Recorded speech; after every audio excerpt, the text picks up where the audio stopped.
Salam sejahtera. Kami dari kumpulan 1, kumpulan pengajaran 3 oleh Dr. Baisuri. Kami ingin membentangkan topik 7 iaitu teknologi maklumat dan komunikasi penggerak kesepaduan sosial.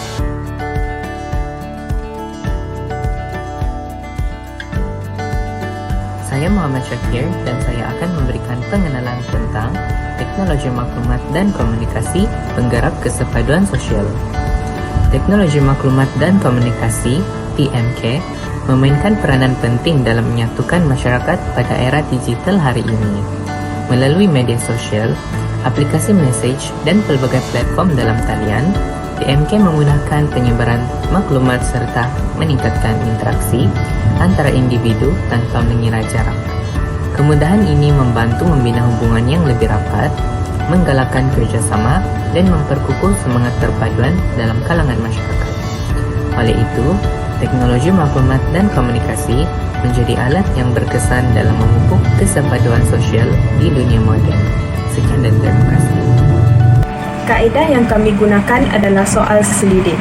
Hal ini dikatakan demikian kerana menurut Miles dan Haberman 1994, data yang diperoleh daripada soal selidik dengan responden kajian yang dijalankan dalam suasana semula jadi memberikan data berbentuk deskriptif yang tepat. Tujuan kami melakukan soal selidik adalah untuk mendapatkan perspektif responden terhadap pemboleh ubah kajian kami. Di dalam borang soal selidik tersebut mengandungi skala Likert. Melalui skala Likert ini, kami dapat mengukur pandangan responden terhadap objektif kajian yang kami kaji. Responden merupakan individu yang menjawab Google Form kami. Responden juga merupakan sampel kajian yang akan diperhati. Dalam kajian kami, seramai 60 orang responden telah diberikan pautan borang selidik untuk mendapatkan maklumat tentang teknologi maklumat dan komunikasi penggerak kesepaduan sosial. Di dalam borang soal selidik kami mengandungi 3 bahagian iaitu A, B dan C. Cartapai untuk jantina dan etnik responden.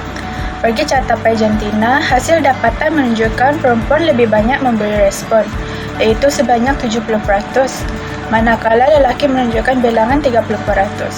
Untuk kategori etnik, ada 14 kategori. Kategori yang paling banyak iaitu berwarna hijau dengan peratusan 31,7, iaitu kategori etnik Iban. Hasil dapatan menunjukkan perempuan paling ramai menjawab borang soal selidik ini. 31,7 daripada responden adalah daripada etnik Iban. Seterusnya, umur responden rata-rata adalah 15 hingga ke 20 tahun.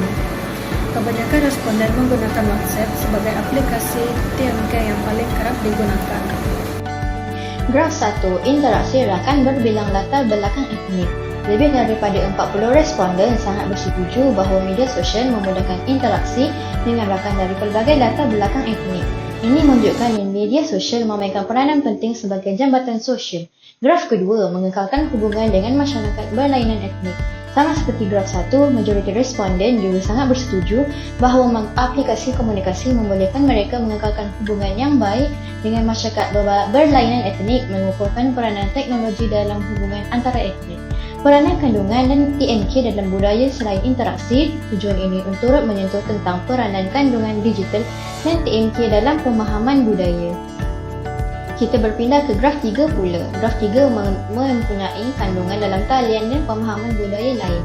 Graf ini menunjukkan persetujuan yang paling tinggi dengan lebih 45 responden sangat bersetuju. Ini bermakna kandungan seperti video dan artikel dalam talian adalah alat yang sangat berkesan untuk memandu responden memahami budaya dan adat resam etnik lain dengan lebih baik.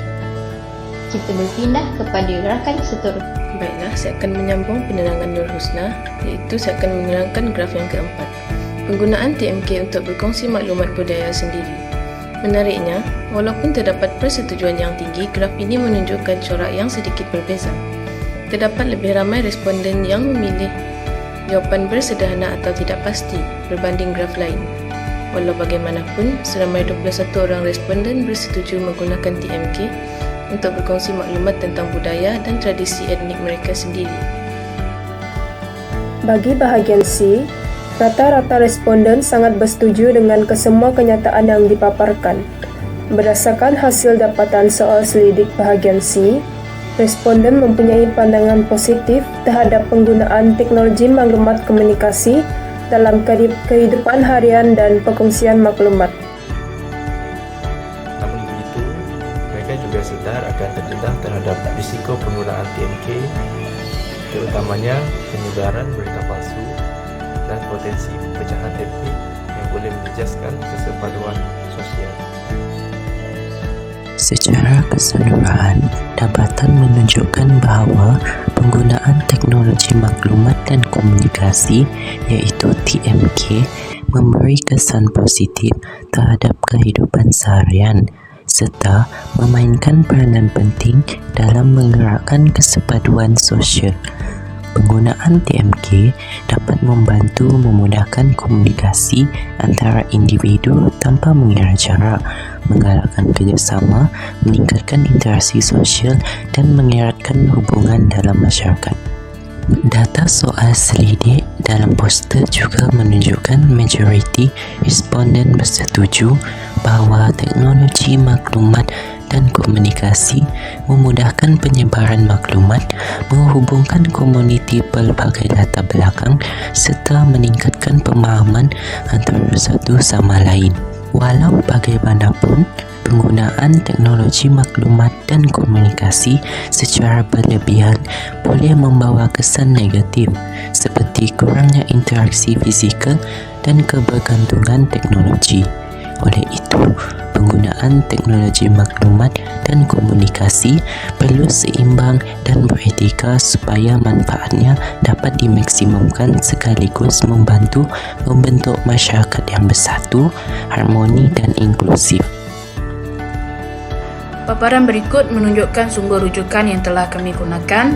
Yang pertama ialah sebuah buku yang ditulis oleh Miles dan juga Huberman yang bertajuk Qualitative Data Analysis and Expanded Sourcebook.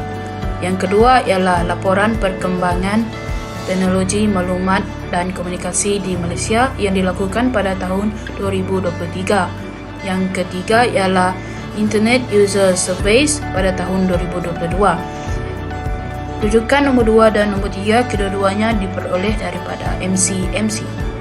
Sekian sahaja pembintangan dari kumpulan kami. Terima kasih.